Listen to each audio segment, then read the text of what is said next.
Assalamualaikum warahmatullahi wabarakatuh. Kami dari kelompok 8 ingin mendiskusikan tentang hasil kerja dari kelompok kami, yaitu dengan tema membangun identitas di era global.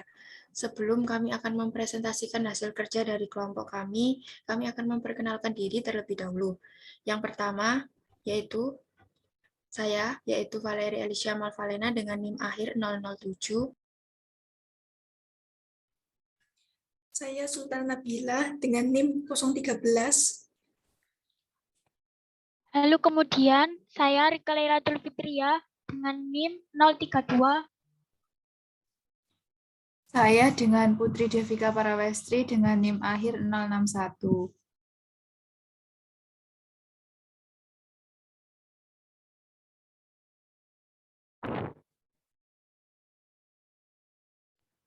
Baik, yang selanjutnya yaitu adalah daftar isi. Next.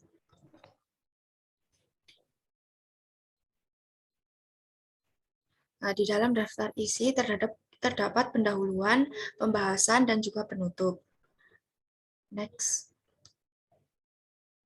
Nah, pada pendahuluan ini terdiri dari 4 bab, yaitu latar belakang, rumusan masalah, tujuan, dan manfaat.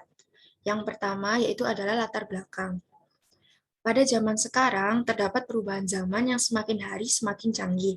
Dari adanya globalisasi tersebut menimbulkan banyak perubahan dari segala aspek dari kehidupan. Adanya perubahan ini tidak dapat dihindari dikarenakan teknologi dan ilmu pengetahuan yang semakin canggih. Globalisasi diambil dari kata global yang memiliki makna yaitu universal, dan globalisasi belum memiliki definisi yang stabil. Dari beberapa sudut pandang pengertian dari adanya globalisasi ini, terdapat beberapa masyarakat, yaitu ada yang pro pada globalisasi dan masyarakat yang kontra globalisasi. Dari kegelisahan tersebut, timbulnya globalisasi yang harus dihindari pada sudut pandang yang progresif. Globalisasi memiliki pengertian bahwa pada jalannya sejarah, sikap yang harus ditunjukkan adalah sikap yang bijaksana. Terlebih lagi dikarenakan umat Islam sudah memiliki tatanan ajaran yang bisa menghadapi terhadap perkembangan zaman. Umat Muslim memiliki konsep-konsep Islam yang sudah dicetuskan oleh Nabi Muhammad mengenai ajaran Islam yang sifatnya universal, ditegakkan berdasarkan prinsip keadilan yang dalam masyarakat Madinah dikenal sebagai HAM, yang di dalamnya sudah mengajarkan tentang asas-asas tentang globalisasi. Menurut Anthony Giddens, dari semakin berkembangnya globalisasi dan berkembangnya ilmu pengetahuan dan teknologi di era globalisasi ini, perkembangan yang terjadi di dunia menjadi lepas kendali sehingga dunia saat ini jauh dari perkataan yang semula.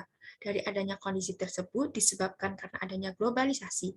Dari adanya globalisasi ini dapat diartikan sebagai anak kemajuan pada ilmu pengetahuan dan juga teknologi. Dari adanya perubahan tersebut dapat mengubah tradisi tersebut, bahkan dapat merubah agama yang selama ini sudah menjadi pedoman bagi manusia. Dari adanya perkembangan globalisasi ini dapat terjadi dengan begitu cepat, maka dari itu perlu kesadaran manusia dan kemampuan dalam mencermati adanya isu-isu yang kontemporer yang sudah menjadi permasalahan di dunia, khususnya pada umat muslim. Dari hal tersebut bertujuan agar umat muslim dapat menjadikan globalisasi sebagai media entitas dari adanya eksistensi umat Islam, khususnya untuk mendakwahkan agama Islam. Next.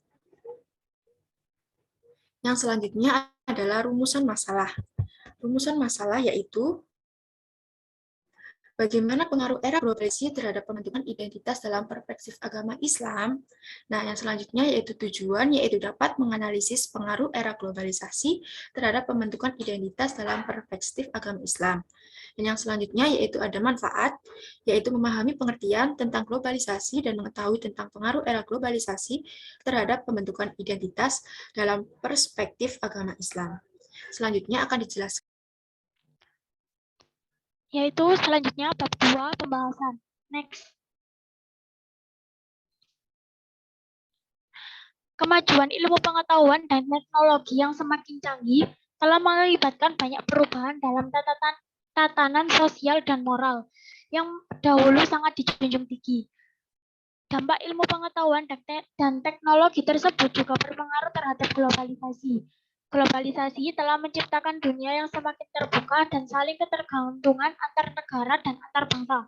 Globalisasi juga menuntut adanya persiapan dalam persaingan kehidupan global. Persaingan itu mempunyai konsekuensi yang harus dipenuhi oleh generasi bangsa Indonesia. Di antaranya kecerdasan, keuletan, ketangguhan, inovasi, dan lain sebagainya.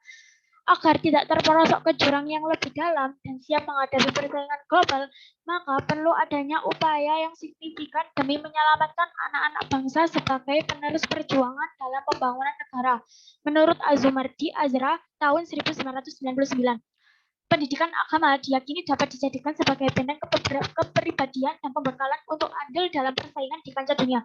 Namun, sudah maklum bahwa adanya kegagalan pendidikan agama Islam di negara kita, bahkan pendidikan formal secara umumnya yang menjadi analisis klasik tentang gagalnya pendidikan Islam di Indonesia hingga saat ini adalah minimnya jumlah jam pelajaran, khususnya di perguruan tinggi umum. Namun, kenyataan menunjukkan bahwa pendidikan agama Islam yang sedang dilaksanakan dalam banyak lembaga pendidikan formal belum sesuai dengan tujuan pendidikan sebagaimana yang tercantum dalam Undang-Undang Sistem Pendidikan Nasional, yaitu pada UU Sidiknas nomor 20 tahun 2003. Lalu kemudian akan disampaikan oleh rekan saya. Baik, yang selanjutnya yaitu dengan motivasi dan etos kerja yang tinggi, guru agama akhirnya menjadi penggerak penjiwaan dan pengalaman agama yang mencerminkan pribadi yang takwa, berakhlak mulia, luhur, dan menempati peran yang penting dalam pembelajaran agama. Untuk itu dibutuhkan guru yang mencintai jabatannya, bersikap adil, sabar, tenang, menguasai metode dan kepemimpinan, beribawa, gembira, manusiawi, dan dapat bekerja sama dengan masyarakat. Zakiyah Sudrajat 1990 halaman 14. Untuk yang selanjutnya akan diteruskan oleh rekan saya.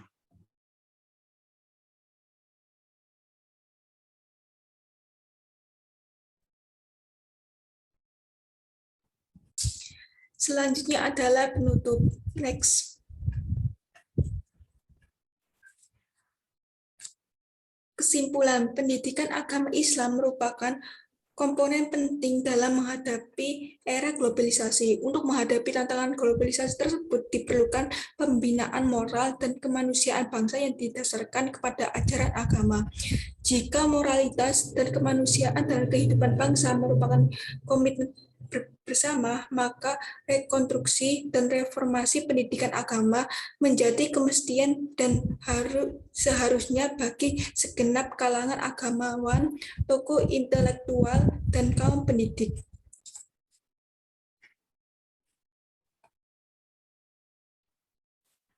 Sekian presentasi dari kelompok kami. Mohon maaf jika terdapat kesalahan kata dan lisan. Terima kasih. Wassalamualaikum warahmatullahi wabarakatuh.